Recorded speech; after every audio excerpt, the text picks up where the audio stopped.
Johnny Carson, he sing. How come he didn't sing on Arsenio?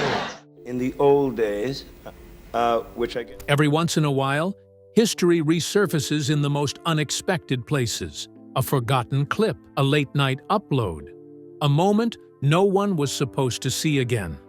That's exactly how this story begins. In the final months of his life, Sammy Davis Jr., already visibly ill, already fading from the spotlight, made what would become his last television appearance, or so it seemed. What happened that night was quiet, unscripted, and never meant to be remembered the way it is now. For decades, it remained largely unseen, its significance only growing with time. And now, after all these years, that moment has finally resurfaced, carrying far more weight than anyone could have imagined. Born under the spotlight. Sammy Davis Jr. didn't stumble into show business. He was born into it, raised by it, and shaped by it from the moment he opened his eyes. His mother, Elvira Sanchez, was a dancer at Harlem's legendary Apollo Theater. His father, Sammy Davis Sr., lived his entire life on the vaudeville circuit. The stage wasn't a destination for young Sammy. It was home. Before he could even walk, his parents were already bringing him under the lights. He was too small to speak lines, but it didn't matter. He made faces, reacted to the music, and somehow understood timing long before he understood words. Audiences loved him instantly. The Davis family looked like the perfect showbiz unit, until it quietly fell apart. When Sammy was just 3 years old, his parents separated. His father returned to life on the road and took his son with him. From that moment on, vaudeville became Sammy's classroom. By the time most kids were learning the alphabet, he had already performed in more than 50 cities. He loved it, truly loved it. But only because the adults around him were carefully shielding him from a much harsher truth. Sammy Davis Sr. teamed up with Will Maston, forming the Will Maston Trio. They were talented, reliable, and constantly working. But as 3 black men traveling across America, they faced open hostility nearly everywhere they went. Hotels turned them away. Restaurants refused to serve them. Venues treated them as disposable. The remarkable thing is that young Sammy didn't understand why. His father and Maston worked tirelessly to keep it that way. Whenever something ugly happened, they brushed it off and told him people were simply jealous of his talent. For a while, that lie protected him, but it couldn't last forever. That bubble finally burst in 1944, when Sammy Davis Jr. was drafted into the U.S. Army. He was just 18 years old, an undersized kid who had spent his entire life performing. Suddenly dropped into the chaos of World War II. He was assigned to the Army's 1st Integrated Infantry Unit, and for the first time, there was no one there to shield him. The abuse was relentless. White soldiers, many from the Deep South, targeted him constantly. Though he barely weighed 120 pounds, he was dragged into fistfights almost daily. His nose was broken so many times it eventually collapsed, creating the flattened profile that would later become part of his signature look. But the physical violence was only part of it. The humiliation cut even deeper. In one incident, fellow soldiers forced him to paint his skin white. In another, they tricked him into drinking a beer that had been urinated in. It was cruelty for cruelty's sake. It was there, in uniform, that the truth finally hit him. The hardships he'd been protected from his entire life weren't jealousy. They were hatred, systemic, deliberate, and unavoidable. When the war ended and Sammy returned to show business in 1945, he wasn't the same boy who had left. He was sharper, tougher, and painfully aware of the world he was up against. This was his crossroads, the moment where bitterness could have swallowed him whole. Instead, he made a choice. If the world was going to doubt him, he would overwhelm it with talent. That resolve paid off in 1951 at Ciro's nightclub in Hollywood. The Will Maston Trio was booked as a short opening act, barely 20 minutes on stage. But when Sammy looked out into the audience, he saw Hollywood royalty watching closely. That night, he didn't just perform, he detonated. His impressions were flawless, his energy electric. The audience roared. The applause refused to die down. A short set stretched into nearly an hour. By the time he walked off stage, Sammy Davis Jr. hadn't just entertained Hollywood, he had announced himself. From that moment on, his career surged. In 1953, ABC even offered him his own television show. A pilot was filmed, momentum was building, but then reality stepped in.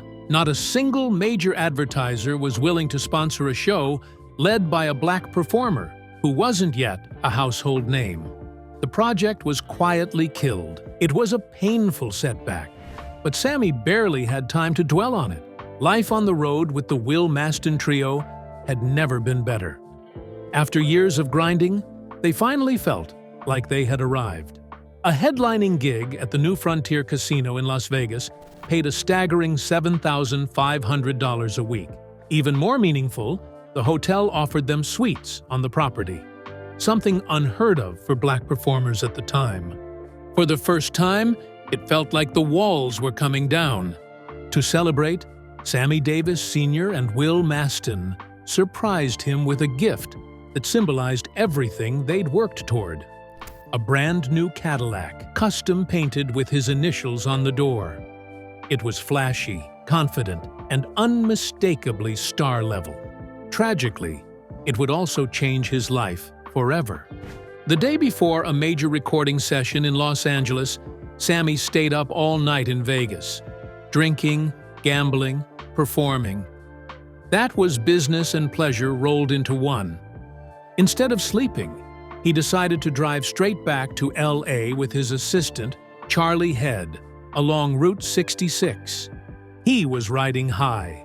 He'd just performed his hit song Hey There on national television and wrapped a late-night show at the Frontier. Behind the wheel of that lime green Cadillac Eldorado, he pushed through the night. At the same time, two women were driving toward Van Nuys. One of them missed a turn and attempted to back up at an intersection, straight into Sammy's path. There was no time to react. The crash was devastating. Sammy crawled out of the wreckage and staggered toward Charlie, only to find his assistant's jaw dislocated and hanging loose, blood pouring down his face. But then Charlie looked at Sammy and froze. He pointed, moaned, and closed his eyes. Sammy reached up and felt it. His left eyeball was hanging out of its socket. His face had slammed into the steering wheel, which featured a sleek, bullet-shaped horn mounted at the center. It looked futuristic, but it was deadly. The design served no real function, and after this accident, Cadillac would permanently change it. In shock, Sammy tried to push the eye back in. It was instinctive. It was human, but the damage was done. He lost his left eye and spent 8 days in a dark hospital room. Lying there, he later said, he felt strangely grateful. He believed God had spared his life, but another fear crept in. One that terrified him far more than the pain. Could he still perform? Could a man who lived by movement, rhythm, and presence survive on stage with one eye? During his recovery, his friend Eddie Cantor visited often. Their conversations turned deep, exploring the parallels between Jewish history and the black experience in America. Sammy, raised Christian, found himself drawn in. What began as conversation turned into years of study. In 1961, he formally converted to Judaism. He didn't waste his recovery, he retrained his balance, rebuilt his routines, and relearned how to command a stage. Just weeks after the accident, he returned to Kairos, nervous, uncertain, and unprepared for what awaited him. Half of Hollywood was there: Cary Grant, Spencer Tracy, Gary Cooper, Frank Sinatra. They stood, cheered, and welcomed him back. For the first time, Sammy felt something deeper than success. He felt belonging. As his star rose, the dynamic within the Will Maston trio shifted. Sammy's talent was now unmistakably leading the way. His father recognized it and stepped aside with grace. Will Maston struggled to do the same. Out of loyalty, Sammy kept the name the Will Maston Trio on the billing for the rest of his career. But backstage, things grew uncomfortable. Maston continued to travel with him, insisting on his own dressing room, putting on full stage makeup and costume before every show. The only difference was this: he never went on stage. He sat backstage, dressed for a performance that no longer existed. A quiet reminder of how fast the spotlight moves and how unforgiving time can be. The affair that exposed everything. By the late 1950s, Sammy Davis Jr. had reached a level most performers only dreamed about. At the Sands in Las Vegas, he was earning an astonishing $25,000 a week. His voice was everywhere: radio, nightclubs, records, and television was finally opening its doors to him again. On paper, it looked like total victory. But success came with a darker companion. The bigger Sammy became, the louder and uglier the hatred around him grew. Doors still closed, insults still followed. The rules were still different for him. And after years of swallowing it all, he'd had enough. He wasn't just famous anymore. He was a superstar, and he wanted a way to strike back. For Sammy, rebellion didn't come in the form of speeches or protests. It came through love, or at least the idea of it. He had always loved women, and his rise had been filled with casual affairs, sometimes with Hollywood royalty, sometimes with strangers who caught his eye in the crowd. But emotional attachment was rare. Romance was usually secondary to the chase. That changed in 1957 at Chicago's Chez Paris. Sammy was on stage, locked into the rhythm of his performance, when he noticed one woman in the audience who completely pulled his focus. Her name was Kim Novak, and meeting her would set off a chain reaction that nearly destroyed them both. Kim Novak wasn't just another rising actress. She was a symbol, one shaped by one of the most feared men in Hollywood, Harry Cohn. Cohn, the iron-fisted head of Columbia Pictures, ruled his studio like a dictator. He had clawed Columbia out of Hollywood's so-called poverty row and turned it into a major powerhouse. But success wasn't enough for him.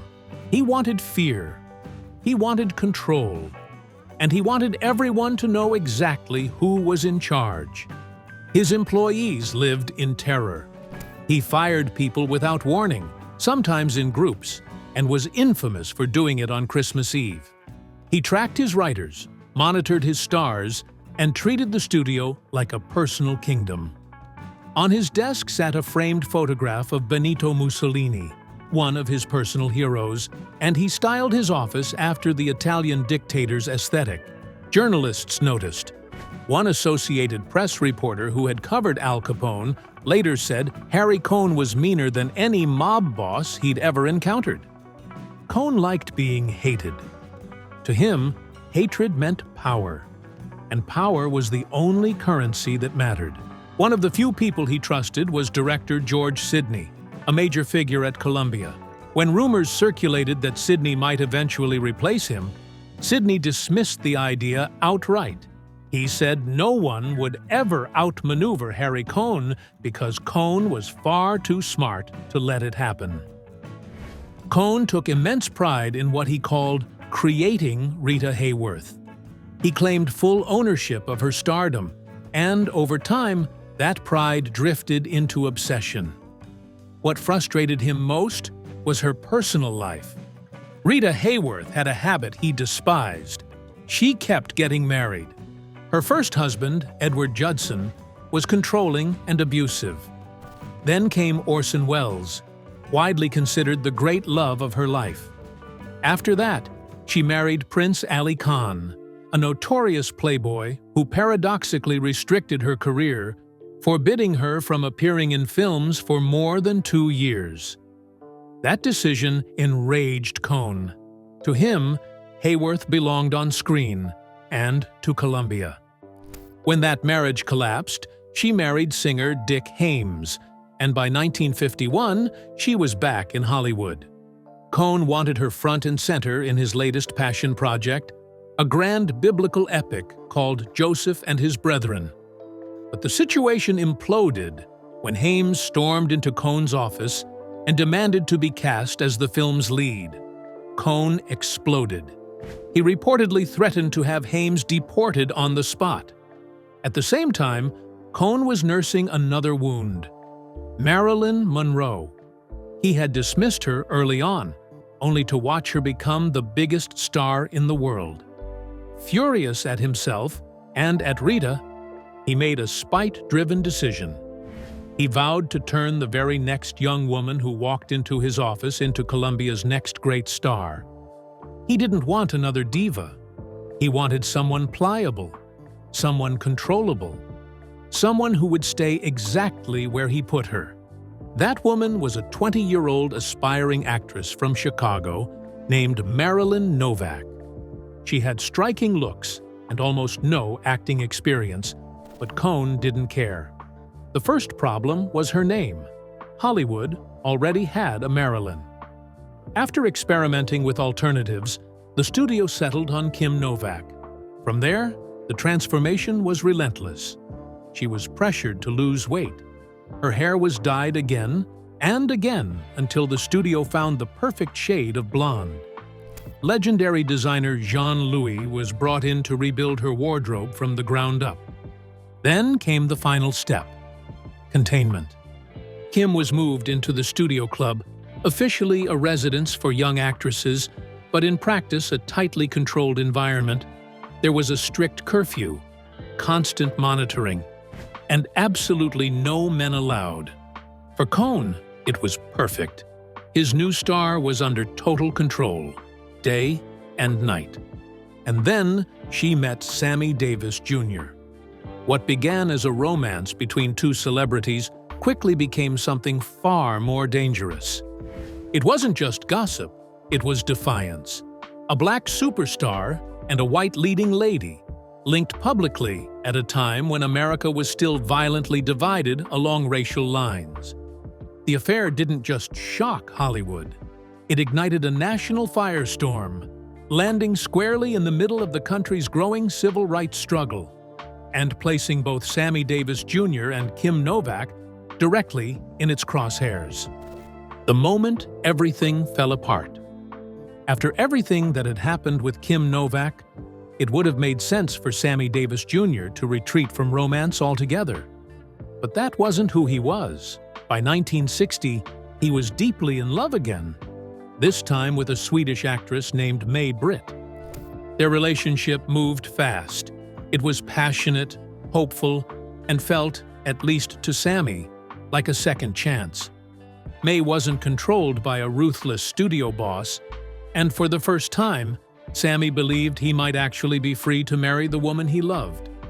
But freedom proved to be an illusion. By then, Sammy's fame had exploded. His place in the Rat Pack had turned him into one of the most visible entertainers in America. And that visibility came with consequences.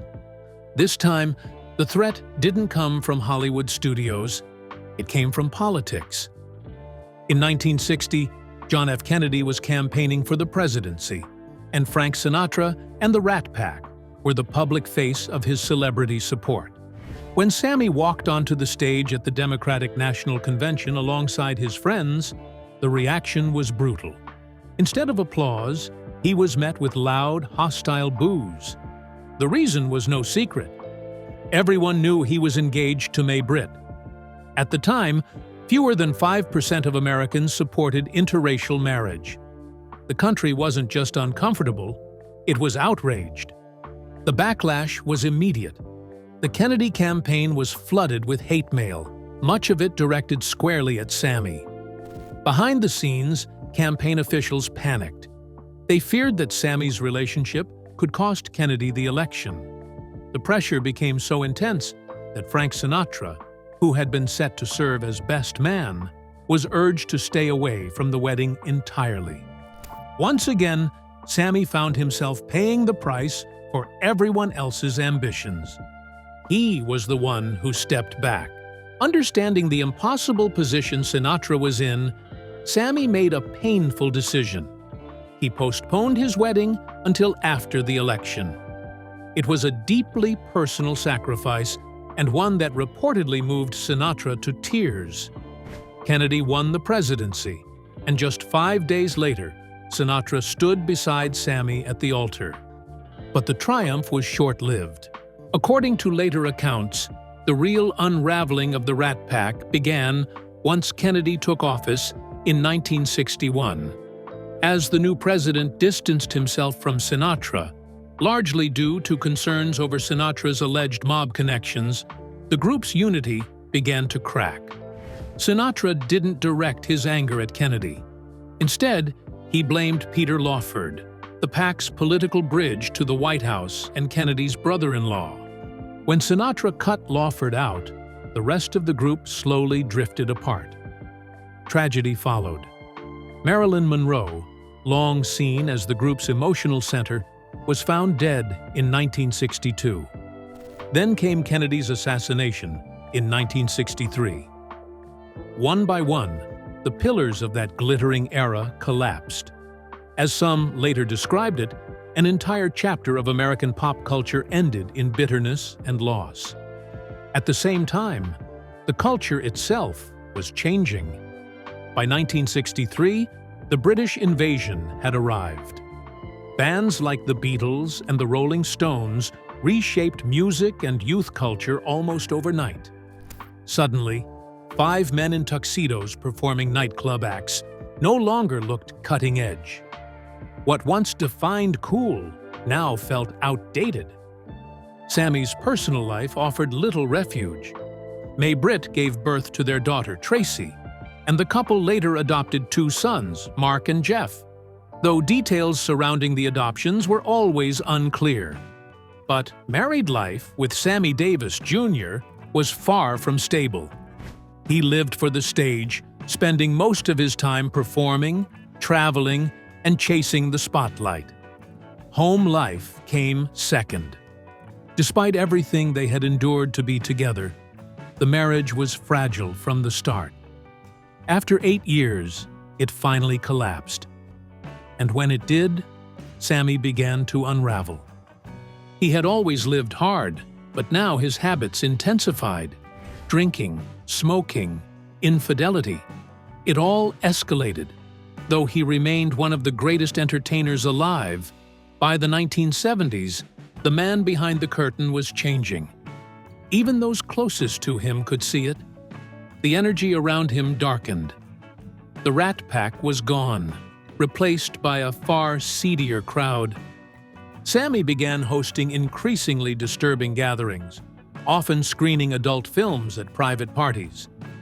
What had once been playful excess turned into obsession.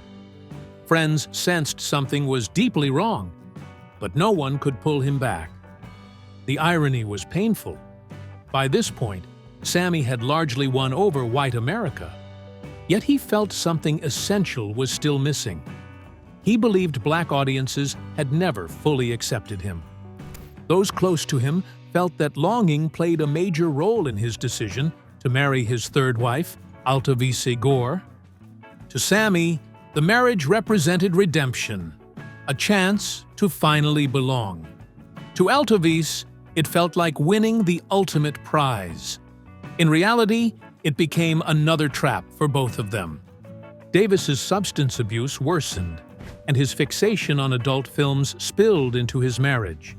He pressured his wife into situations she was deeply uncomfortable with, leaving her feeling trapped and powerless. Even Frank Sinatra, hardly a moral purist, was reportedly disturbed by what he witnessed. The chaos extended to his family. In an attempt to reconnect, Sammy hired his adopted son Mark as an assistant stage manager. At first, Mark was thrilled, but the relationship quickly deteriorated. They eventually had a massive falling out over a Las Vegas dancer Mark was dating. Sammy, now in his 70s, wanted her for himself. When that failed, he cut off contact with his own son for 8 months. They reconciled only because Sammy had something shocking to reveal. As Sammy lay dying in 1990, he called Mark into his room and told him the truth. Mark was his biological son. This wasn't symbolic. It was literal.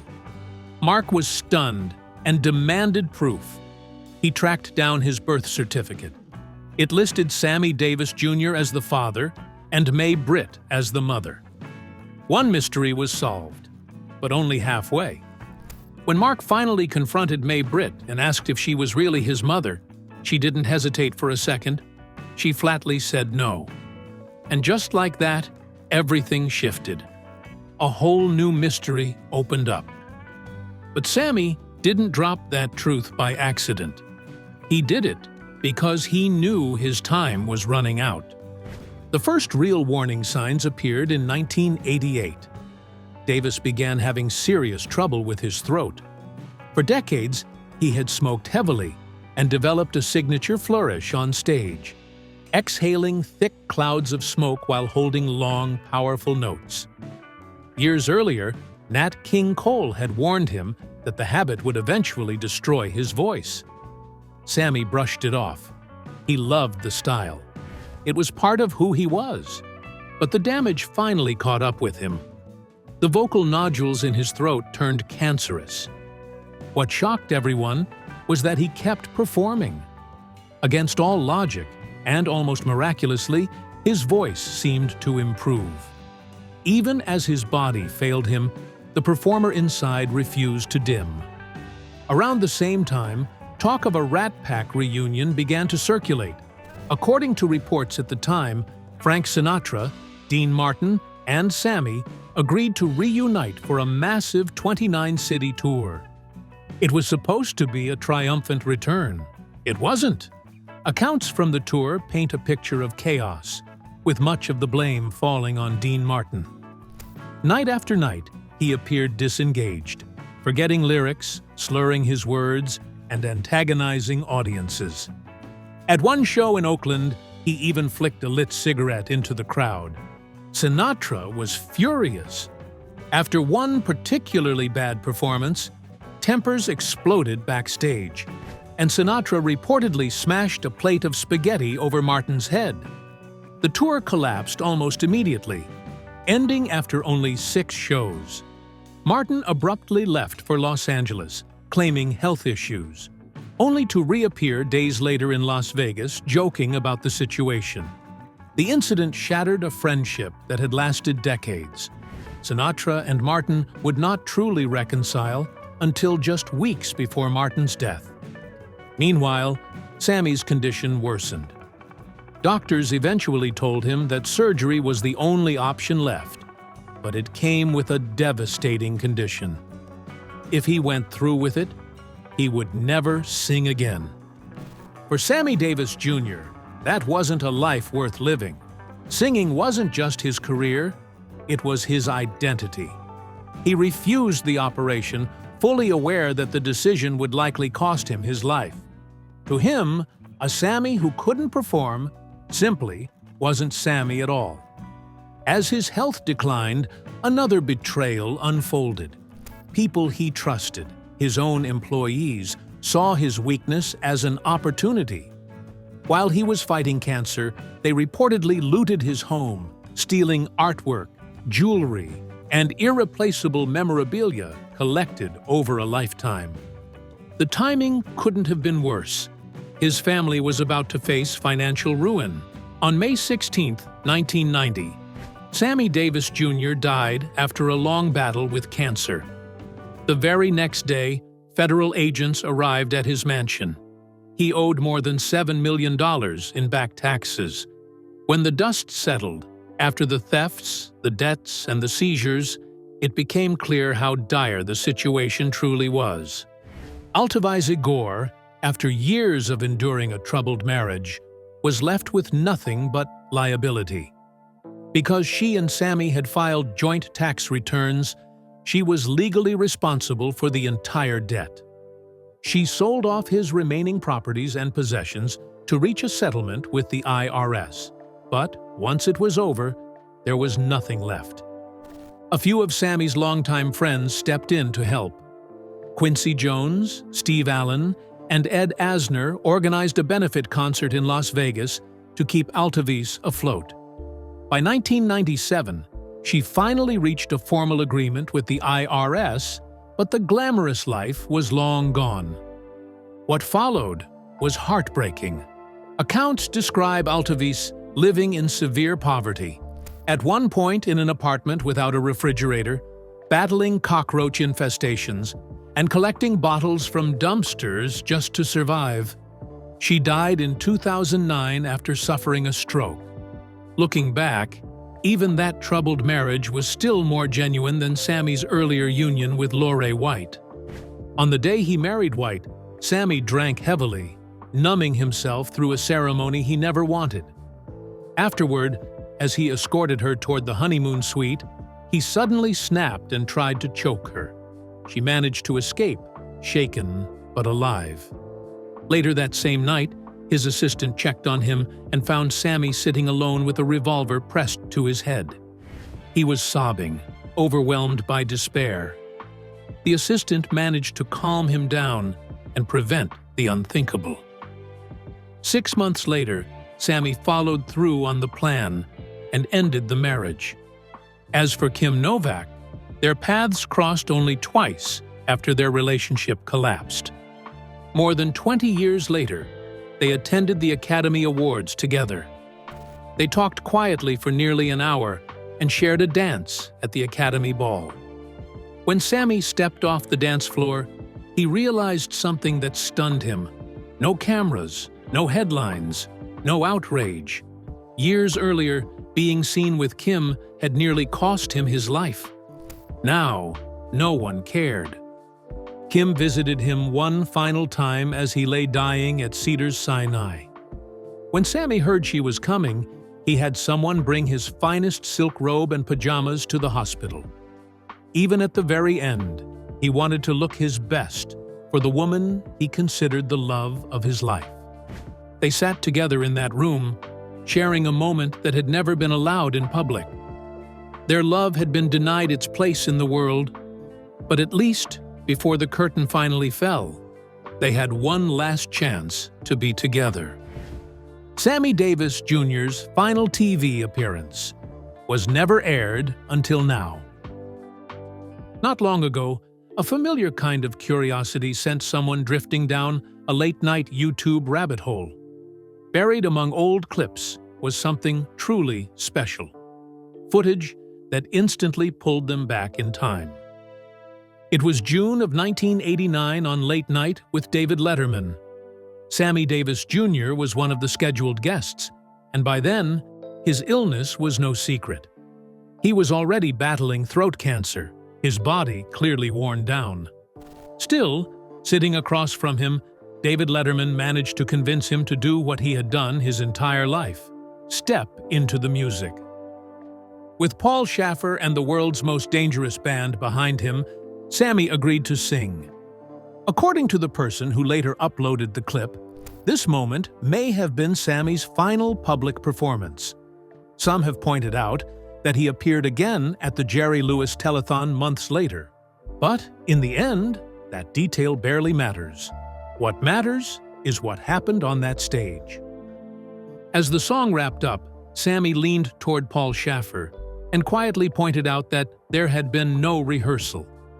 Then added, with a hint of pride, that it was better that way.